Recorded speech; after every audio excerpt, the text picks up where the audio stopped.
نہ کوئی اس میں اور چیز تھی, بس وہ یہ تھا کہ بہت ساری پکچرز کو آپس میں آپ نے ریل میں ڈال دی اور وہ ریل چلایا کرتے تھے سنیما گھروں میں, کیونکہ وہ بھی اس ٹائم پہ نئے نئے بنے تھے. تو 1906 اندازہ لگائیں آج سے یعنی 100 سال سے زائد کا عرصہ ہو گیا. 1906 میں یو ایس کنگریشنل چرچ جو ہے اس نے یہ کہا تھا کہ یہ جو موونگ پکچرز آ گئی ہیں نا, اس سے ہمارے نوجوانوں کے اندر فحاشی اور بدکاری اور اوریانی اور اس طرح کی چیزیں پھیلیں گی. اب میں سوچتا ہوں 1906 میں تو وہ چارلی چیپلن کے زمانے ہیں, یہ وہ زمانے جس زمانے میں سائلنٹ فلمز ہوتی تھیں. اگر وہ لوگ آج کی فلمیں اور آج کا کانٹینٹ دیکھ لیں, وہ بیچارے تو ہارٹ اٹیک سے مر جائیں کہ بھئی ہم نے تو یہ نہیں سوچا تھا کہ اس حد تک بھی چیز پھیل سکتی ہے کہ فلم دیکھنے کے لیے یا کانٹینٹ دیکھنے کے لیے آپ اپنے گھر میں بیٹھ کے جو جس مرضی قسم کا کانٹینٹ آپ دیکھنا چاہو آپ اپنے فون سے دیکھ سکتے ہو. اسی طرح سے 1994-95 میں, بلکہ اسے تھوڑا سا پہلے کہہ لیں ارلی 1990s میں, جب انٹرنیٹ نیا سیویلینز کے پاس, پبلک کے پاس, جنرل پبلک کے پاس اویلیبل ہوا, کیونکہ اس سے پہلے ایجاد تو ہو چکا تھا 1950s میں. آپ کی جو امریکن ملٹری اور CIA وغیرہ اس کو استعمال کر رہے تھے اپنے کچھ کاموں کے لیے, لیکن یہ مین سٹریم یعنی عوام الناس میں تقریباً 1990s میں آیا. اور اس ٹائم پہ بھی کئی لوگ تھے جنہوں نے اس کے بارے میں خدشہ کا اظہار کیا تھا کہ یہ جو کانٹینٹ آپ اب لوگوں کو دیں گے اس سے بھی کام خراب ہو سکتا ہے. لیکن ہو یہ کیا کہ ہم لوگوں نے کانٹینٹ پہلے لے لیا اور بعد میں آ کے اب ہم اس کے بارے میں سوچ رہے ہیں کہ آخر ہمارے ساتھ ہوا کیا ہے. اسمارٹ فونز کی ایجاد کے بعد یہ جو PC اور لیپ ٹاپ ہے یہ اب ہمارے ہاتھوں میں آ چکا ہے, اور اس کے بھی یقیناً فائدے بہت زیادہ ہیں, اس میں کوئی شک کی بات نہیں ہے. لیکن میں سمجھتا ہوں کہ ساتھ ساتھ دشمن کے لیے بھی بہت چیزیں ہم نے آسان کر دی ہیں کہ وہ اب ہمارے بیڈ رومز تک اپنی دعوت, اس کو میں ان کی دعوت ہی کہوں گا, اپنی دعوت کو ہم تک پہنچا سکتے ہیں. اپنی بات, اپنا ایجنڈا, اپنا نیریٹو ہم تک پہنچا سکتے ہیں. ایک مثال لیں آپ, جیسے کہ ٹک ٹاک ہے. ٹک ٹاک غالباً پہلی ایپ ہے جس نے شارٹ فارم کی ویڈیوز جو ہیں اس کو اپنانا شروع کیا. چھوٹی چھوٹی ویڈیوز جو کہ شاید کچھ سیکنڈز کی ہوں گی, ان کے ساتھ اپنا کام شروع کیا. یہ اتنا تہلکہ خیز قسم کی ان کی دریافت تھی کہ اس کو انسٹاگرام اور فیس بک نے بھی اڈاپٹ کیا ریلز کی شکل میں, اور یوٹیوب نے کیا شارٹس کی شکل میں. اور اب صورتحال یہ ہے کہ ہم لوگ اٹینشن ڈیفیشنسی ڈس آرڈر کے مریض بن چکے ہیں, ADHD جس کو بولتے ہیں ہم. اور شارٹ ویڈیو فارمیٹ ایسا ہے کہ اتنا ایڈکٹیو ہے وہ کہ ایک شخص ہو سکتا ہے کل اس کا فائنل پیپر ہو اور وہ صرف 15 منٹ کے لیے گیا تھا انسٹاگرام پہ کچھ چیک کرنے کے لیے یا کچھ چیز اپڈیٹ کرنے کے لیے, اور 3 گھنٹے کہاں چلے گئے پتہ بھی نہیں چلا. کیونکہ وہ جو اسکرولنگ والا کام ہے نا, جب آپ اسکرول کر رہے ہوتے ہو فون کے اوپر, اس کو بولتے ہیں انفینٹ اسکرولنگ, کیونکہ یہ قیامت تک اسکرول ہوتا رہے گا, یہ کبھی اینڈ نہیں ہوگا. جیسا کہ ایک میگزین اگر آپ پڑھتے ہیں تو میگزین کا ایک باقاعدہ طور پر شروع ہے, ایک ابتدا ہے اور ایک اس کا اختتام ہے, اور میگزین جب ختم ہو جاتی ہے تو آپ اس کو رکھ دیتے ہو. یا آپ کوئی کتاب اگر پڑھتے ہو تو کتاب کا بھی ایک ڈیفینٹ بگننگ اور ڈیفینٹ اینڈ ہے.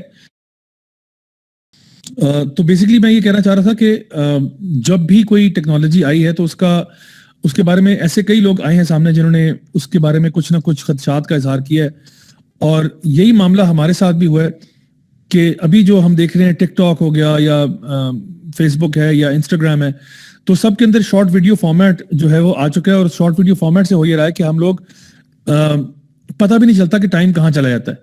اب دیکھیے, جس بندے نے ٹک ٹاک ایجاد کیا ہے, جس نے فیس بک یا انسٹاگرام پہ یہ الگوریدمز ڈالے ہیں, یہ الگوریدمز آپ کے ساتھ اتنے زیادہ ٹرینڈ ہیں کہ ان کو پتہ ہوتا ہے کہ کس قسم کا کانٹینٹ آپ صبح میں دیکھتے ہیں, کس قسم کا کانٹینٹ آپ شام میں دیکھتے ہیں, کس قسم کا کانٹینٹ آپ رات میں دیکھتے ہیں. ان کو یہ پتہ ہوتا ہے کہ آپ کے لائکس اور ڈس لائکس کیا ہیں, کن کن ویب سائٹس پہ آپ جاتے ہیں, یہ سارا انفارمیشن ان کے پاس ہوتا ہے. حتیٰ کہ اب تو یقیناً جو چیزیں آپ بول رہے ہوتے ہیں نا, وہ بولنے والی چیزیں بھی ان کے پاس کہیں نہ کہیں ریکارڈنگ چل رہی ہوتی ہے.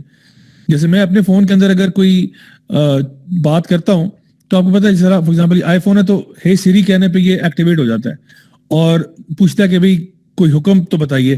اس کا مطلب ہے کہ یہ تھرو آؤٹ میری بات سن رہا تھا, کانسٹنٹلی اٹ واز لسننگ, اور جیسے ہی اس کو ہے سیری کی آواز آتی ہے تو وہ ایک دم سے الرٹ ہو کے پوچھتا ہے کہ بھئی کیا حکم ہے آپ کے لیے. تو یہ ڈیٹا کہیں نہ کہیں ریکارڈ ہو رہا ہوتا ہے, اور ہوتا یہ کہ وہ آپ کی یہ ساری باتیں سنا کے اب آپ کی پوری پروفائلنگ کریٹ کرتا ہے. یعنی اس کو ایگزیکٹلی پتہ ہے کہ کس چیز سے آپ کو ٹیمپٹ کیا جائے گا. جیسے مچھلی پکڑنی ہوتی ہے نا, تو مچھلی پکڑنے کے لیے پہلے انسان ایک بیٹ ڈالتا ہے, وہ بیٹ ڈالتے ہیں اسی لیے کلک بیٹ کہتے ہیں نا اس کو, کہ وہ آپ کو یعنی کلک کرانے کے لیے بیٹ دیتے ہیں. سو وہ بیسکلی آپ کو ایک کانٹا ڈالتے ہیں اور آپ اس کو بائٹ کرتے ہو اور پھر وہ آپ کو پکڑ کے رکھتے ہیں, کیونکہ ان ایپس کے انٹرسٹ میں ہے کہ آپ زیادہ سے زیادہ ٹائم ان ایپس پہ گزاریں. فار ایگزامپل ٹک ٹاک بھی چاہے گا کہ آپ 3 گھنٹے 4 گھنٹے 5 گھنٹے وہاں گزار دیں, انسٹاگرام بھی یہ چاہے گا, ایون پب جی فورٹ نائٹ جیسی ویڈیو گیمز جو ہیں وہ بھی یہی چاہیں گے کہ آپ میکسیمم ٹائم وہاں پہ گزاریں.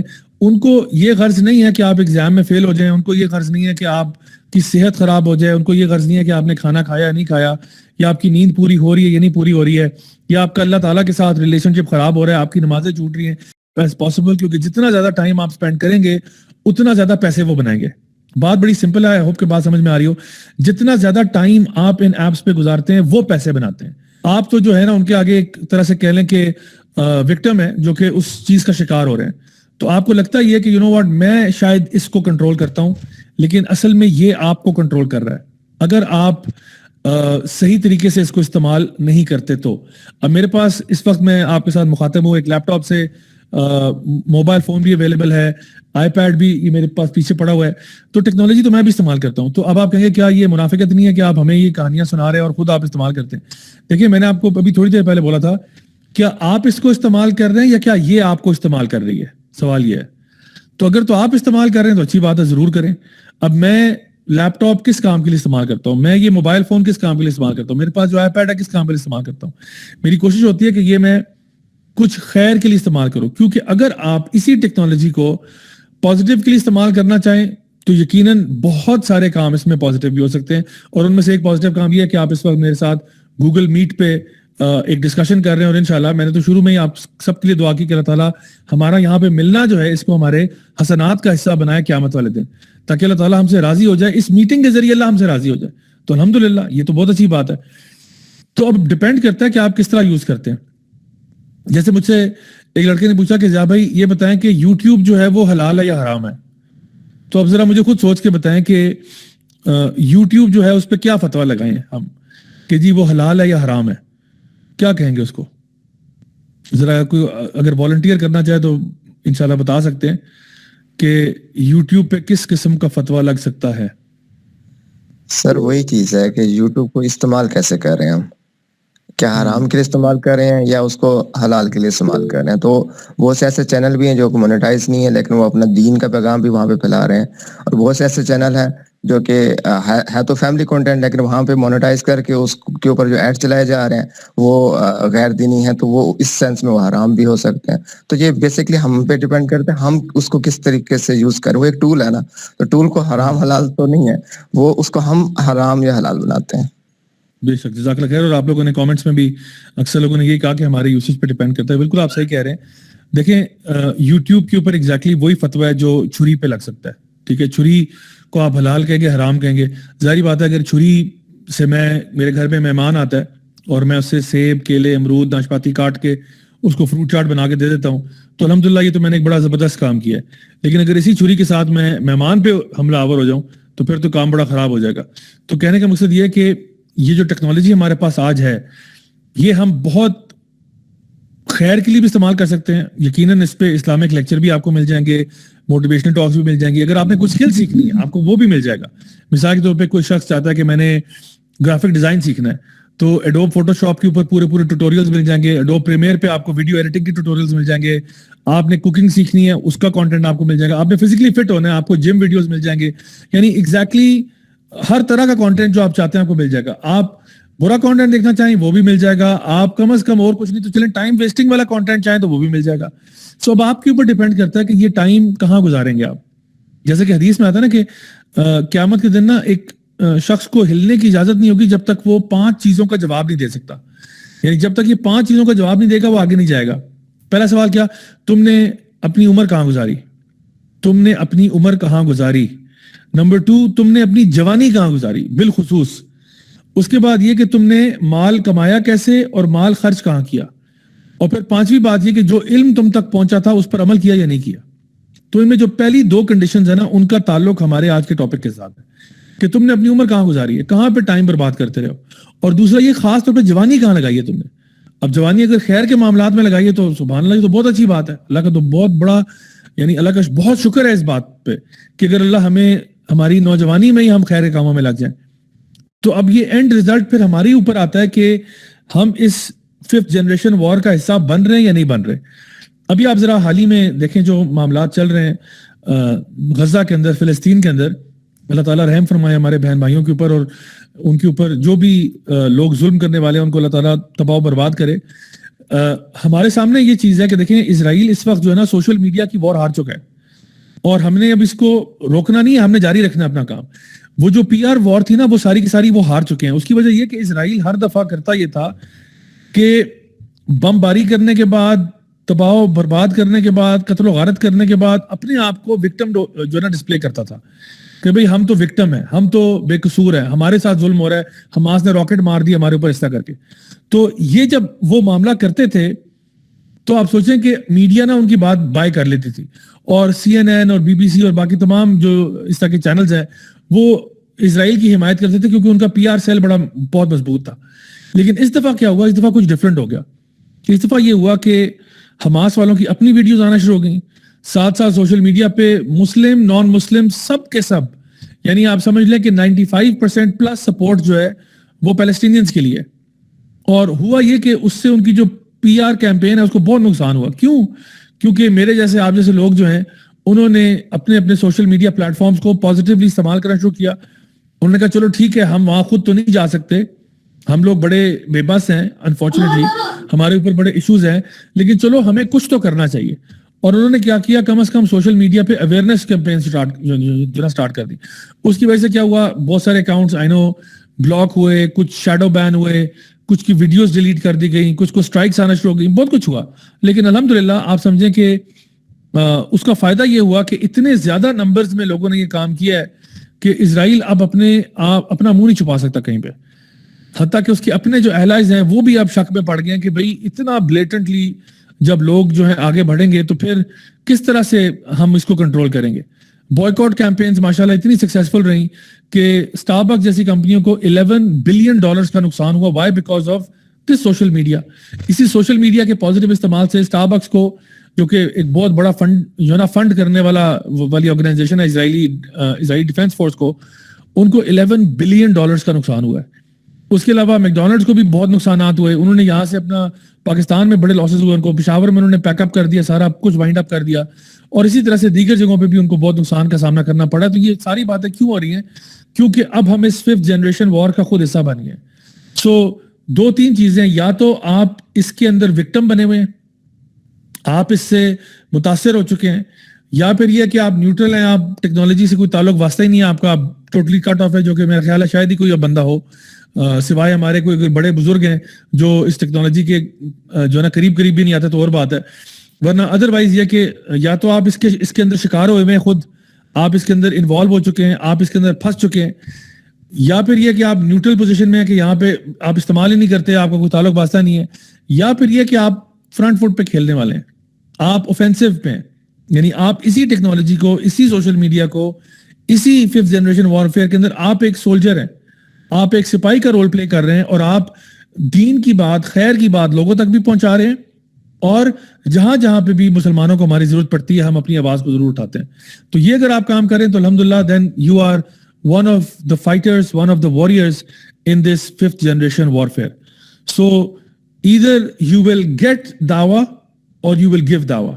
Remember this. یا تو آپ یعنی دعویٰ ملنے سے مراد یہ کہ آپ کو نیگیٹو سائڈ کا دعوت آ رہی ہوگی، آپ کو حرام کی دعوت آ رہی ہوگی، آپ کو شر کی دعوت آ رہی ہوگی. یا تو آپ یہ کریں، یا پھر آپ خود دعوت دینے والے بن جائیں کہ میں خود جو ہے نا خیر کی بات پھیلاؤں گا، امر بالمعروف کروں گا، نہی عن المنکر کروں گا، یہ میں نے کام کرنا ہے.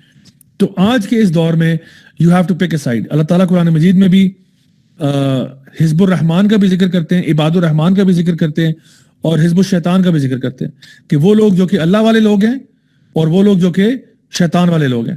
تو اب یہ ٹائم نہیں ہے کہ ہم کہیں کہ جی ہم بیچ میں بیٹھے ہوئے ہیں تو چلو جی سب کچھ خیر ہے، ایسا نہیں ہے. You have to pick a side. آپ میں سے جو لوگ بھی مجھے سوشل میڈیا وغیرہ پہ فالو کرتے ہیں اور دیکھتے ہیں، آپ کو آئیڈیا ہوگا میرا یوٹیوب چینل انہوں نے اڑا دیا، ٹھیک ہے، ٹوٹل اڑا دیا، اسٹرائک ماری آگے پیچھے، ایک اسٹرائک کے بعد چینل غائب.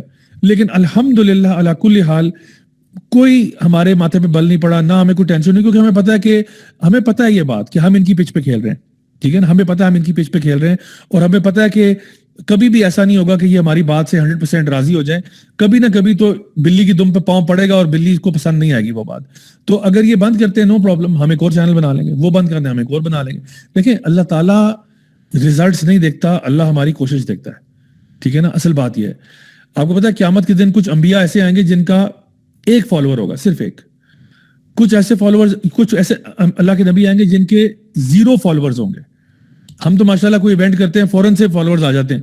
تو ایک میں ابھی نیا جو ہے نا کہیں پہ چینل پہ اکاؤنٹ بناؤں, 1000-10,000 بندہ تو ایک سیکنڈ میں, ایک ہی رات میں آ جاتا ہے. تو میں تو سمجھتا ہوں ہم نکمے نالائق لوگ جو ہیں, ہمیں اس طرح فالوور ملے. اللہ کے نبی اتنے بڑے لوگ قیامت کے دن آئیں گے, کوئی فالوور نہیں ہوگا. تو کیا یہ کوئی کم تر درجے میں لوگ تھے؟ یقیناً نہیں. نوح علیہ السلام آئیں گے, 950 سال دعوت و تبلیغ کی, لیکن کتنے بس مٹھی بھر لوگ ہیں. وہ جو تھوڑے سے لوگ کو مٹھی بھر جو ہے نا کشتی پہ سوار ہو گئے تھے. تو کیا اس سے ان کا سٹیٹس کم ہو گیا؟ یاد رکھیں, it's not about the numbers, it's not about the numbers. Numbers کی بات نہیں ہے, بات یہ آپ نے کوشش کتنی کی ہے, آپ نے ایفرٹ کتنا کیا ہے. جتنی کوشش اللہ کے نبی کر کے چلے گئے نا, وہ تو ہم اس کے قریب بھی نہیں جا سکتے. ہم جتنی اپنی کیپیسٹی میں کوشش کر رہے ہیں بس وہی ہے. بس اللہ سے دعا ہی ہوتی ہے کہ اللہ ہم سے قبول فرما لے ہمارے یہ ٹوٹے پھوٹے جتنے بھی اعمال ہیں, اور اپنی شان کے مطابق عطا فرمانا, اپنی شان کے مطابق. کیونکہ ہمارے کام یقیناً اس قابل نہیں ہے کہ ان کے بدلے میں کچھ خیر کی چیز ہمیں مل سکے, لیکن یا اللہ تیری شان بہت بڑی ہے, تو اپنی شان کے مطابق عطا فرما. میں آپ کو ایک مثال سے بات سمجھاتا ہوں. میرے گھر میں ایک باورچی تھا, تو اس کا کیا معاملہ ہوا کہ میری چھوٹی بیٹی وہ تیسری جماعت میں اس کا مطلب پاس ہوئی, اس کا اچھا رزلٹ آیا. تو اس نے کیا کیا کہ باورچی نے نا یہ نارمل سی ایک بیکری تھی جو وہاں سے نا پلین کیک اٹھا کے لے آیا. پلین کیک آپ کو پتا ہے لٹری میں خیال ہے وہ 100 روپے کا کیک ہوتا ہے. وہ بالکل کچھ بھی نہیں, کوئی فینسی کیک نہیں ہے, نارمل سا وہ جو چائے کے ساتھ لوگ کیک کھاتے ہیں, چھوٹا سا ہوتا ہے, وہ بھی کسی اخبار میں لپٹا ہوا تھا. وہ کیک لے کے آیا کہ جی یہ جیسا آپ کی بچی جو ہے نا تیسری جماعت میں پاس ہوئی ہے تو میری طرف سے یہ تحفہ ہے. اچھا میرا دل نا اس کے لیے اتنا بڑا ہو گیا, اتنا بڑا. میں نے کہا بھائی سبحان اللہ, یوں اس کو یہ کرنے کی ضرورت نہیں تھی. ٹھیک ہے میری بچی پاس ہوئی ہے, لیکن اس کو کیا ضرورت پڑی تھی کہ جا کے میرے لیے کیک لے کے آتا. تو میں بہت خوش ہوا, میرا دل مطلب پگھل گیا اس کی اس جیسچر سے. اچھا پھر کچھ مہینے گزرنے کے بعد پتہ چلا اس کا بیٹا جو ہے وہ 5ویں جماعت میں پاس ہو گیا. 5ویں جماعت کا ایگزام اس نے گاؤں میں دیا ہے, تو پاس ہو گیا, بڑے اچھے نمبر آئے اس کے. اب آپ کو کیا لگتا ہے, مجھے اس کو وہی بیکری کا سادہ سا کیک دے دینا چاہیے تحفے میں؟ کیا خیال ہے؟ میں بھی بیکری جاؤں اور 100 روپے کا کیک لا کے اس کو دے دوں کہ چلو تمہارا بچہ پاس ہوا تو میری طرف سے کیک لو؟ نہیں, یہ تو میں نہیں کر سکتا. مجھے تو دیکھو اس نے اپنی شان کے مطابق کیا تھا نا, میں نے اپنی شان کے مطابق کرنا ہے. تو میں بیکری جاتا ہوں, جا کے بڑا سا زبردست سا کیک لے کے آتا ہوں, پھر جا کے اس کے لیے یونیفارم, کتابیں, بیگ, اسکول بیگ, اسٹیشنری, یہ ساری چیزیں پلس پیسے, اور کہتا ہوں بھائی یہ میری طرف سے قبول کرو. اس نے اپنی شان کے مطابق دیا تھا, میں نے اپنی شان کے مطابق دینا ہے. میں اگر اس کے کیک کے بدلے میں بھی اسی طرح کا کیک دوں گا تو پھر بات نہیں بنے گی. تو میں نا جب اللہ تعالیٰ سے بات کرتا ہوں نا, اور میں آپ کو بھی یہ ریکمینڈ کروں کہ جب آپ اللہ سے بات کریں نا, اللہ کو بھی یہ کہا کریں کہ اللہ تو اپنی شان کے مطابق عطا فرمانا. ہمارے کام, ہماری نمازیں, ہمارے روزے, ہماری تلاوت قرآن, ہماری دعوت دین بہت چھوٹی ہے, بہت حقیر ہے, تیرے سامنے پیش کرنے کے قابل بھی نہیں ہے. لیکن یا اللہ تیری شان بہت بڑی ہے, یا اللہ اپنی شان کے مطابق عطا فرمانا. پھر دیکھیں اللہ تعالیٰ کیسے عطا فرماتا ہے آپ کو. پھر دیکھیں اللہ تعالیٰ آپ کے چھوٹے سے ایفرٹ میں بھی نا کتنی زیادہ برکت ڈال دیتا ہے. تو کبھی بھی اپنے آپ کو انڈر اسٹیمیٹ نہیں کرنا آپ نے کہ میں ایک اکیلا ہوں, میں کیا کر سکتا ہوں, میں اس 5th جنریشن وارفیئر میں پھنس گیا ہوں, اب میں کیا کروں, میں تو ایک بندہ ہوں, آپ ایک نہیں ہیں. یقین کریں آپ کے ایفرٹ جو ہے نا, اگر آپ سوچیں نبی کریم صلی اللہ علیہ وسلم نے یہ کہا ہوتا کہ میں تو ایک بندہ ہوں, میں کیا چینج لے کے آ سکتا ہوں, تو کیا آج ہمارے پاس اسلام پہنچتا؟ اگر نبی کریم صلی اللہ علیہ وسلم غار حرا میں بیٹھ کر یہ سوچ لیتے کہ میں تو ایک بندہ ہوں, میں یہ پورا معاشرہ کیسے تبدیل کر سکتا ہوں, تو معاشرہ تو چینج نہ ہوتا. لیکن آپ نے یہ نہیں سوچا کہ میں اکیلا کیا کروں گا. آپ کو پتا ہے کہ میں نے اپنا کام کرنا ہے. جیسے وہ اقبال کا شعر ہے نا کہ اگرچہ بت ہیں جماعت کی آستینوں میں, مجھے ہے حکم اذاں لا الہ الا اللہ. میں نے اپنا کام کرنا ہے, میں نے اپنی اذان دینی ہے. کوئی آتا ہے نہیں آتا وہ میرا کنسرن نہیں ہے, میں نے اذان دینی ہے. جب ابراہیم علیہ السلام نے کعبہ کی تعمیر کی نا, تو جو ہے نا مفسرین لکھتے ہیں کہ اللہ تعالیٰ نے ابراہیم علیہ السلام کو کہا کہ اذان دے, کعبہ تو بنا دیا تو نے, اب اذان دے. تو ابراہیم علیہ السلام ارد گرد دیکھ رہے ہیں کہ بھئی یا اللہ میں کس کو بلا رہا ہوں, میں اذان کس کے لیے دے رہا ہوں, یہاں تو ہے ہی کوئی نہیں. تو اللہ تعالیٰ کہہ رہے ہیں کہ آپ اذان دے, بندے میں بھیجتا ہوں. ابراہیم تو اذان دے, بندے میں بھیجوں گا. تو ہمارا کام بھی ہے, ہم نے بھی اذان دینی ہے, ہم نے بھی لوگوں کو اس خیر کی طرف بلانا ہے, ہم نے بھی اس 5th جنریشن وارفیئر کے اندر اپنا پارٹ پلے کرنا ہے. اور اس میں اگر آپ دیکھیں ذرا تھوڑا سا جائزہ لیں تو قرآن مجید میں نا اللہ تعالیٰ نے 2 اللہ کی مخلوق ہیں, ویسے تو بہت ساری مخلوقات کا ذکر کیا لیکن 2 کے اوپر خاص طور پہ بات کروں گا. 2 چھوٹی چھوٹی مخلوق ہیں اللہ کی, ایک ہے چونٹی اور ایک ہے شہد کی مکھی. سورۃ النمل اور سورۃ النحل 2 صورتیں قرآن مجید کی ہیں جو کہ ان چھوٹی چھوٹی مخلوق کے اوپر ہیں. ویسے تو سورہ عنکبوت بھی ہے اسپائڈر کے اوپر, لیکن ان دونوں کے اوپر آتے ہیں پہلے.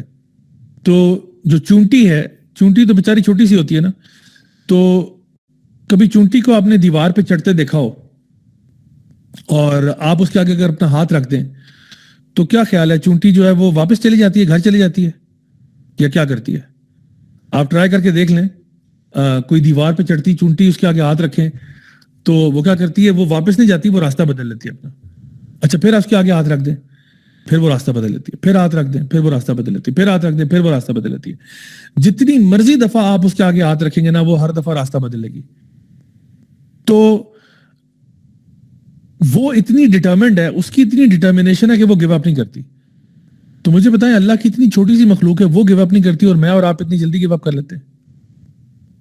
کوئی ہلکا سا ہمارے لائف میں سیٹ بیک آتا ہے, ہم کہتے ہیں بس جی مجھ سے نہیں ہوتا. اللہ تعالیٰ قرآن میں مثال دے رہے ہیں چونٹی کی. اور پھر شہد کی مکھی جو ہے اس کے تو کیا کہنے. شہد کی مکھی آپ کو پتا ہے ہوتی تو بیچاری چھوٹی سی ہے اور بڑی مصروف رہتی ہے. سارا دن ایک پھول پہ جاتی ہے, پھر دوسرے پہ جاتی ہے, وہاں سے اس کا رس چوستی ہے, شہد بناتی ہے, سارا دن بزی رہتی ہے. بلکہ انگلش کی وہ کہاوت ہے کہ as busy as a bee, مصروف رہتی ہے ہر وقت, کام کام کام کام کام کام. صبح یعنی فجر کی نماز کے بعد سے بس اپنے چھتے سے نکلتی ہے اور مغرب سے پہلے پہلے اپنے چھتے میں واپس آ جاتی ہے. سارا دن گھومتی پھرتی رہتی ہے. اور اپنی پوری زندگی میں ایک شہد کی مکھی جو ہے اپنی پوری زندگی میں کتنا شہد بناتی ہوگی, پوری زندگی میں محنت کر کر کے کتنا شہد بناتی ہے. صرف جو ایک چائے کا چمچ ہوتا ہے نا, چائے کا چمچ, اس کا 12واں حصہ, یعنی چائے کا چمچ لیں اس کے 12 حصے کریں تو جو 12واں حصہ ہے نا, بس اتنا شہد ایک شہد کی مکھی اپنی پوری زندگی میں بناتی ہے. مجھے بتائیں اگر یہ شہد کی مکھی یہ سوچے کہ بھئی کل میں کام پہ نہیں جاتی تو کوئی قیامت آ جائے گی. بلکہ کل کام پہ کیا نہ جانا, پوری زندگی کام پہ نہ جائے تو کون سی قیامت آ جائے گی. اس نے تو ایک قطرہ ہی بنانا نا, مر کے بھی قطرہ بنانا ہے. تو آپ سوچیں کہ وہ قطرہ عام طور پر جو شہد کی بوتل ہوتی ہے نا, اس کے کناروں پہ اینڈ میں جب رہ جاتا ہے نا, تو وہ اینڈ میں اتنا تو میرے خیال ہے 5-7 شہد کی مکھیوں کا تو زندگی کی جمع پونجی ہم لوگ ویسے ہی ڈسٹ بن میں ڈال دیتے ہیں. جب شہد کی بوتل خالی ہو رہی ہوتی ہے تو اینڈ میں کچھ رہ جاتا ہے نا تھوڑا سا کناروں پہ, جس کو جتنا مرضی چمچ اندر مار لے وہ نہیں باہر نکل رہا ہوتا. تو اس سے زیادہ یعنی 5-7 مکھیوں کی تو زندگی کی جمع پونجی ہم ڈسٹ بن میں ڈال دیتے ہیں. تو سوچیں اگر شہد کی مکھی کام پہ نہ بھی جائے تو کیا ہوگا. وہ اپنے باس کو خط لکھ دے کہ جی بس میں نہیں آ سکتی کام پہ, میں تو بڑا حالات خراب ہے, نانی اماں بیمار ہیں, کوئی بہانہ کر دے. لیکن امیجن کریں اگر ساری مکھیاں ایسی ہو جائیں, ساری شہد کی مکھیاں بہانے کرنا شروع کر دیں اور کام پہ نہ جائیں تو کیا ہوگا. یقیناً شہد نہیں بنے گا, پہلی بات. دوسرا آپ کو پتہ ہے ہم لوگ مر جائیں گے, میں اور آپ مر جائیں گے. اب آپ سوچیں کیوں بھئی ہم کیسے مریں گے. کیونکہ شہد کی مکھی جو ہے نا, جہاں پہ وہ شہد بناتی ہے وہ پولینیشن کے پروسیس میں اسسٹ کر رہی ہوتی ہے. یعنی وہ اگر یہ اپنا کام چھوڑ دے تو پلانٹس اگنا بند ہو جائیں. پلانٹس اگنا بند ہوں گے تو کیا ہوگا, سب سے پہلے جو مال مویشی ہے وہ سارا مر جائے گا, وہ مرے گا. پلانٹس ختم ہوں گے تو ہم بھی ان پہ ڈیپینڈنٹ ہیں, ہم مر جائیں گے. تو آپ یقین کریں ہمارا پورا ایکو سسٹم جو ہے نا, وہ اس میں ایک بہت بڑا فیکٹر شہد کی مکھی ہے. اب شہد کی مکھی ہے تو بہت چھوٹی اور اس کی پوری زندگی کا جو ایفرٹ ہے وہ بھی بہت چھوٹا ہے, لیکن کتنی امپورٹنس ہے اس کی, کتنی امپورٹنس ہے کہ اگر وہ اپنا کام چھوڑ دے تو پورا جو ایکو سسٹم ہے وہ کلیپس کر جائے گا آپ کا, ہم لوگ مرنا شروع ہو جائیں گے. تو مائی ڈیئر اسٹوڈنٹس, کبھی بھی نا اپنے ایفرٹ کو آپ نے کم نہیں سمجھنا. جو بھی آپ کر رہے ہیں اس آج کل کے دور میں, آج کل کے اس فتنوں کے دور میں, جو بھی خیر کا کام آپ کر سکتے ہیں ضرور کریں, ضرور کریں, ضرور کریں. کسی کام کو چھوٹا مت سمجھیں, چاہے وہ سوشل میڈیا پہ اویئرنیس کریٹ کرنا ہو, چاہے فزیکلی کہیں پہ آپ کوئی کام کرتے ہو, چاہے آپ نے کہیں پہ کوئی رضاکارانہ طور پہ کہیں پہ اپنی سروسز دینی ہو, چاہے آپ نے کسی فقراء مساکین کی مدد کرنی ہو, چاہے آپ نے صرف اپنی آواز ہی اٹھانی ہو, چلیں اور چھوڑیں, چاہے آپ نے رات کی تنہائی میں دعا مانگنی ہو, کسی کام کو بھی چھوٹا مت سمجھیں. آپ اپنے بس میں جو آپ کے ہے نا وہ کریں. اللہ تعالیٰ فرماتے ہیں فاتقوا اللہ ما استطعتم, جتنی تمہاری استطاعت ہے وہ کرو, جتنا تمہارے بس میں ہے وہ کرو. اللہ نے ہمیں ہماری کیپیسٹی سے اوپر کا سوال بھی نہیں کرنا. لا یکلف اللہ نفسا الا وسعها, اللہ نے ہماری کیپیسٹی سے اوپر جو ہے نا وہ نہیں پوچھنا کہ بھئی تمہاری یہ کیپیسٹی میں نہیں تھا, تم نے وہ کیوں نہیں کیا. تو سوال صرف اسی کا ہوگا جو آپ کے بس کے اندر ہے. میرے سے سوال ڈیفرنٹ ہوگا, وزیر اعظم سے سوال ڈیفرنٹ ہوگا, آپ سے سوال ڈیفرنٹ ہوگا, کوئی اور کمپنی کا مالک ہے اس سے سوال ڈیفرنٹ ہوگا, کیونکہ ہر بندے سے اس کی استطاعت کے مطابق کا سوال ہوگا. سو آج یہاں پہ اس ٹاپک کو ریپ اپ کرتے ہوئے میں آپ کو ایک چھوٹا سا ہوم ورک بس دوں گا. وہ یہ ہے کہ دیکھیں آپ کی استطاعت میں نا کچھ فالوئنگ باتیں ہیں, وہ ذرا نوٹ کر لیں. سب سے پہلی بات جو آپ کے بس میں ہے وہ یہ ہے کہ آپ شاید ابھی اپنے ملک میں, شہر میں یا امت مسلمہ میں شریعت کو نافذ نہ کر سکیں, لیکن اپنے اس وجود پہ تو نافذ کر سکتے ہیں نا. میں اپنے سے سوال کروں کہ بھئی میں اس 6 فٹ کے وجود پہ شریعت کو نافذ کروں. ہر بندہ سوچے کہ جی میں نے اپنے آپ سے سٹارٹ کرنا ہے. کیا مجھے کیا چیز روک, میرے پر کوئی ٹیکس تو نہیں لگا ہوا نا کہ حکومت نے کہا کہ جی اگر آپ نے اپنے اوپر شریعت نافذ کی تو ہم آپ پہ ٹیکس لگا دیں گے. میرے پہ تو کوئی ٹیکس نہیں ہے, میں جا کے نماز پڑھوں, میں اچھے کام کروں, مجھے کون روک رہا ہے. تو سب سے پہلے اپنے آپ سے سٹارٹ کریں کہ میں نے اپنے اوپر شریعت کو نافذ کرنا ہے. پھر اپنے بیڈ روم میں شریعت کو لے کے آئیں کہ جی میرے بیڈ روم میں انشاءاللہ اسلامی شریعت ہوگی, میرے بیڈ روم میں غیر شرعی کام کوئی نہیں ہوگا, میرے بیڈ روم میں اللہ کی نافرمانی نہیں ہوگی. میں کم از کم یہ تو میری کیپیسٹی میں نا, کیا اس پہ بھی کوئی آپ کے اوپر پابندیاں ہیں؟ پابندیاں تو نہیں ہیں, آپ جو کرنا چاہیں آپ کر سکتے ہیں. تو آپ اپنے اوپر سے سٹارٹ کریں, اپنے بیڈ روم سے سٹارٹ کریں, پھر اپنے لیونگ روم میں بھی آ جائیں, ڈرائنگ روم میں بھی آ جائیں, کچن میں بھی آ جائیں, امی ابو سے بھی بات کریں, بہن بھائیوں سے بات کریں, خیر کی بات پہنچائیں. وہ مانے نہ مانے وہ ان کا معاملہ ہے, کہنا تو آپ کا کام ہے نا. وہ تو انبیاء کی بھی اولادیں ایسی نکلی ہیں جو کہ نافرمان تھیں. نوح علیہ السلام کا بیٹا نافرمان نکلا, یعقوب علیہ السلام کے 10 بیٹے جو ہیں وہ ٹیکنیکلی یوسف علیہ السلام کو تو مرڈر کر آئے تھے. آدم علیہ السلام کا بیٹا قابیل نے حابیل کا مرڈر کر دیا. تو وہ تو انبیاء کی بھی اولادوں میں ایسے لوگ لیں گے, تو ان کا کام, آپ کا کام ہے خیر کی بات پہنچانا, اچھے انداز میں پیار محبت کے ساتھ. یہ آپ نے کرنا ہے. اگلا مانے یا نہ مانے وہ اس کا معاملہ ہے اور اس کے رب کا معاملہ ہے, لیکن آپ نے یہ دین کا کام چھوڑنا نہیں ہے. آپ نے گیو اپ نہیں کرنا. چونٹی گیو اپ نہیں کرتی تو آپ گیو اپ کیسے کر رہے ہیں؟ چونٹی نے تو پتہ نہیں چھت پہ جا کے کیا کرنا ہے. آپ کا تو دین کی دعوت کر رہے ہیں آپ, جہاں پہ اللہ تعالیٰ خود قرآن میں کہہ رہے ہیں کہ کنتم خیر امۃ اخرجت للناس تأمرون بالمعروف وتنہون عن المنکر وتؤمنون باللہ, کہ تم بہترین امت ہو جو لوگوں کے لیے بھیجے گئے تاکہ تم نیکی کا حکم دو, برائی سے روکو اور اللہ پر ایمان لاؤ. تو ہم نے تو یہ کام کرنا ہی کرنا ہے. تو اس لیے مائی ڈیئر اسٹوڈنٹس, آپ لوگوں نے سب سے پہلے اپنے آپ سے شروع کرنا ہے. اور اسی لیے اللہ تعالیٰ بھی قرآن مجید میں ارشاد فرماتے ہیں کہ ان اللہ لا یغیر ما بقوم حتی یغیر ما بانفسہم, یقیناً اللہ تعالیٰ اس قوم کی حالت نہیں بدلتا جب تک کہ وہ اپنی حالت خود نہیں بدلتے. تو آپ نے فیصلہ یہ کرنا ہے کہ بھئی میں نے اپنی حالت بدلنی ہے. یقین کریں اگر ہم لوگ اپنی حالتوں کو بدلنا شروع کریں اور پھر اپنے آہستہ آہستہ گرد و رواں میں چلیں, اپنی فیملی, اپنے فرینڈز, اپنے کولیگز, اپنے محلے, تو انشاءاللہ اللہ تعالیٰ آپ کو اپنے شہر میں, اپنے ملک میں اور اپنی امت میں بھی یہ کام کرنے کی توفیق عطا فرما دے گا. لیکن یاد رکھیں سٹارٹ ہمیشہ اسمال سٹیپ کے ساتھ ہوتا ہے, سٹارٹ ہمیشہ بیبی سٹیپس کے ساتھ ہوتا ہے, اور آہستہ آہستہ انسان اللہ تعالیٰ جو ہے اس کو کامیابیاں دیتا ہے دنیا میں بھی اور آخرت میں بھی. تو آئی ہوپ کہ آج کی اس چھوٹی سی گفتگو سے کچھ آپ کو فوڈ فار تھاٹ ملا ہوگا, کچھ سوچنے کا موقع ملا ہوگا. تو ضرور اس پہ غور کیجیے گا انشاءاللہ. اور میری دعائیں آپ سب کے لیے, اللہ تعالیٰ ہماری غلطیاں, کوتاہیاں, گناہوں کو معاف فرمائے. اللہ تعالیٰ ہم سب کو نیک اعمال کرنے کی توفیق عطا فرمائے. اللہ تعالیٰ ہمارے ملک پاکستان کی حفاظت فرمائے, اس کو تمام قسم کے اندرونی اور بیرونی فتنوں سے محفوظ رکھے. خاص طور پہ آج کل جو ہمارے بلوچ بہن بھائی ہیں جو ظلم و زیادتیاں ان کے ساتھ ہو رہی ہیں, اللہ تعالیٰ ان کو دور فرمائے. اللہ تعالیٰ ان کو اپنے حفظ و امان میں رکھے اور ان کی تمام مشکلیں پریشانیاں دور فرمائے. اور خاص طور پہ ہمارے جو کشمیری بہن بھائی بھی ہیں ان کے ساتھ بھی جو مظالم ہو رہے ہیں, اللہ تعالیٰ ان پر بھی رحم فرمائے. اور جتنے بھی دشمنان اسلام ہیں, اللہ تعالیٰ ان کو, اگر ان کی قسمت میں ہدایت نہیں ہے تو اللہ تعالیٰ ان کو نیست و نابود فرمائے. ہمارے پیارے بہن بھائی جتنے بھی غزہ میں ہیں, فلسطین میں ہیں, اللہ تعالیٰ ان کو بھی اپنے حفظ و امان میں رکھے. اور میری دعائیں آپ سب کے لیے بھی ہیں کہ آپ میں سے بھی جو لوگ کسی بھی مشکل میں, مصیبت میں, پریشانی میں ہیں, اللہ تعالیٰ آپ سب کی مشکلیں, پریشانیاں دور فرمائے. آپ میں سے جو لوگ بھی, آپ کے گھر والوں میں سے بھی جو لوگ بیمار ہیں, اللہ تعالیٰ ان سب کو شفاء کامل عاجلہ عطا فرمائے. اللہ ہم سب سے راضی ہو, ہمیں دنیا میں بھی خیر عطا فرمائے اور آخرت میں بھی جنت الفردوس میں اعلیٰ مقام نصیب فرمائے. ربنا تقبل منا انک انت السمیع العلیم وتب علینا انک انت التواب الرحیم وصلی اللہ تعالی علی خیر خلقہ محمد وعلی آلہ وصحبہ اجمعین برحمتک یا ارحم الراحمین. جزاکم اللہ خیرا. السلام علیکم ورحمۃ اللہ وبرکاتہ.